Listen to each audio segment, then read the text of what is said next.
4학년 학생 여러분 안녕하세요.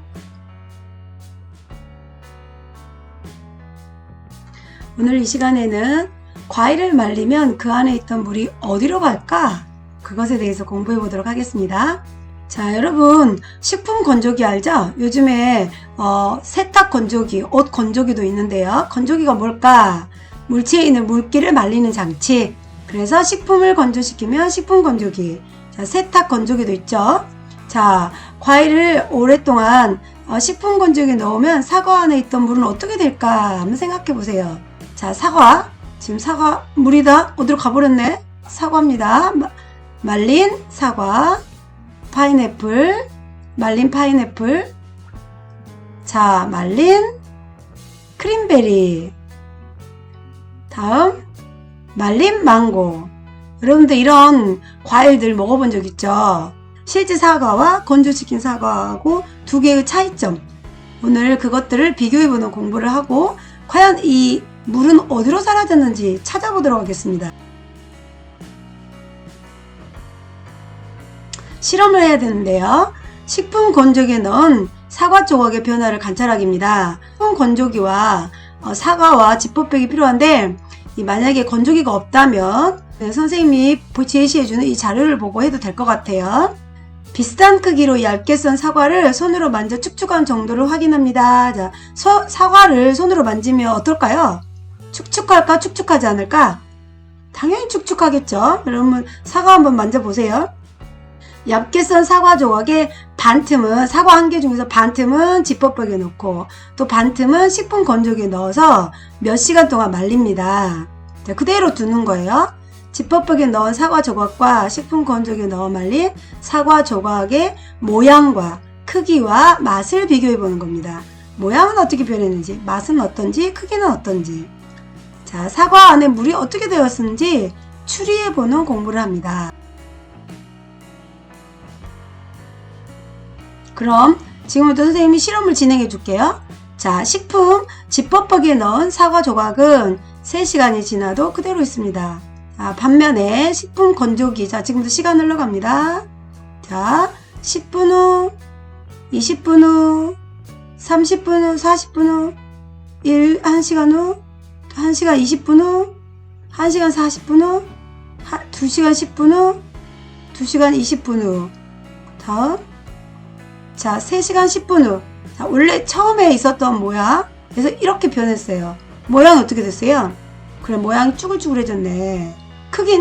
크기는 작아졌죠. 즉, 부피가, 우리 전차시에서 배웠던 부피는 작아졌어요. 맛은 어떨까? 맛을 봐봐야 되는데, 맛 한번 있으면 맛을 봐보기 바랍니다. 여러분, 할 수 있으면. 근데 여러분들, 말린 망고나 말린 파인애플 같은 거 먹어보면, 당도가 맛이 어때요? 아주 달죠. 굉장히 답니다. 당도가 높아집니다. 특히 건포도. 여러분 건포도 한번 먹었던 기억 나죠? 포도하고 건포도 놓고 봤을 때 굉장히 당도가 높아집니다. 그러면 방금 그 내용을 실험 관찰에 적어볼까요? 자, 먼저 식품 건조기에 넣은 사과 조각을 관찰하고 지퍼백에 넣은 사과 조각과 비교해 모양, 크기, 맛 등을 써봅시다. 선생님 모양을 쪼글쪼글해졌다라고 쓸게요. 크기는 어떻게 됐어요? 크기가 줄어들었다. 맛은 어떤가? 말린 사과가 훨씬 더 맛있다. 그리고 말린 사과는 건조기에 넣은 사과는 무엇이 더 적어요? 맛을 봤을 때 수분, 즉 물. 사과를 먹으면 우리 과즙이 막 나오죠. 입에서 물기가 막 나오잖아요. 그 수분이 없죠. 수분이 거의 없다. 두 번째, 사과 안의 물은 어떻게 됐을까? 선생님 생각은 물은 공기 중으로 사라졌을 것이다. 건조기로 사라졌을 것이다. 식품 건조기에 넣은 과일 조각이 마르고 크기가 작아졌어요. 그 까닭은 과일 표면에서부터 물이 수증기로 변해 공기 중으로 흩어졌기 때문이다. 여기에 공기 중은 이제 식품 건조기 아니겠죠? 이처럼 액체인 물은 표면에서 기체인 수증기로 상태가 변하기도 한다. 이와 같은 현상을 뭐라고 부를까요? 두자. 자, 초성 퀴즈. 지읒, 비읍입니다. 정답은 증발이라고 합니다. 증발. 과일 이외에도 고추나 오징어와 같은 음식 재료를 말리는 것도 물의 증발을 이용한 것입니다. 그리고 젖은 머리카락이나 빨래. 자, 봅시다. 고추. 원래 고추는 이거예요. 원래 고추는 이건데 햇빛에 오랫동안 말립니다. 그러면 쭈글쭈글쭈글해집니다. 즉 고추 안에 들어있었던 물기는 다 공기 중으로 사라지고 이 고추만 남게 되는 거죠. 왜 이렇게 할까요? 빙고. 오랫동안 보존하기 위해서랍니다. 그러면 겨울에도 고추를 먹을 수 있잖아요. 자, 오징어가 이렇게 통통한 오징어가 있습니다. 이대로 그대로 놔두면 냉장고에 넣어놓지 않으면 상하겠죠. 그래서 오징어를 말리기 시작한 겁니다. 오랫동안 먹으려고. 물이 빠져서 공기 중으로 날아가니까 바로 이렇게 됐죠. 자, 여러분 머리카락 한번 봐보세요. 여러분 머리카락에 묻은 물기를 말립니다. 물기를 없애면 머리카락에 물기를 말린다. 그러면 이렇게 되겠죠. 머리카락에 묻어 있었던 물기를 말리게 되면 이렇게 된다. 자, 우리 빨래를 빨면 빨래가 축축하고 무거웠죠. 굉장히 무거워요. 그러다가 무게가 무겁습니다. 그러다 빨래를 말려요. 다 말리고 나면 이 빨래가 어떻게 돼요? 빨래에 있었던 물기가 사라지니까 증발하게 되니까 가벼워지죠. 지금 선생님이 무게 이야기도 했습니다. 무게 얘기도 했죠. 훨씬 무게가 가벼워진다. 자, 우리 주변에서 물이 증발하는 또 다른 예를 찾아볼까요? 물이 증발하는 또 다른 예 뭐가 있을까요? 네, 웅덩이에.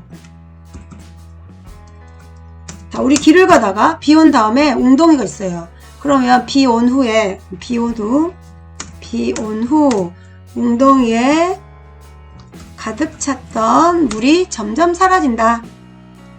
여러분들 비가 올 때 우산을 쓰지만 우산을 축축하죠? 그런데 잠시 후에 조금 후에 물기가 사라지죠. 우산이 깨끗이 마르는 걸 볼 수가 있죠. 또 뭐가 있을까요? 자, 아침에 이슬을 머금은 꽃잎에 물방울이 사라진 것도 볼 수 있죠. 자, 또 하나 증발하는 거. 주전자에 물을 끓이고 있어요. 그러면 뽀글뽀글 김이 나죠. 이게 바로 증발이죠. 그런데 물을 계속 끓여버려. 그럼 나중에 물이 다 어떻게 돼버려요? 물이 없어져 버리죠. 선생님도 가끔 이런 경험이 있는데 주전자에 물을 끓여놓고 이 깜빡 잊고 나서 물이 사라져 버리는 경우 있죠. 너무 오랫동안 끓이면. 그 다음에 국을 끓이거나 국 같은 거 엄마가 요리하실 때 깜빡 잊고 놔두면 물이 사라져 버려요. 국물이 다 뚫어버리죠. 증발하는 겁니다. 이게 물이 사라진다. 증발하는 예였습니다. 오늘 이 시간에는 물체에 있는 물이 수증기로 변해서 공기 중으로 증발하는 현상에 대해서 배워봤어요. 증발했을 때 모양과 크기, 맛의 변화 등등을 보았는데요. 부피는 줄어들었고 무게도 줄어든 것을 알 수 있었어요. 자, 오늘은 여기까지. 다음 시간에 또 만나겠습니다. 좋은 하루 되시기 바랍니다.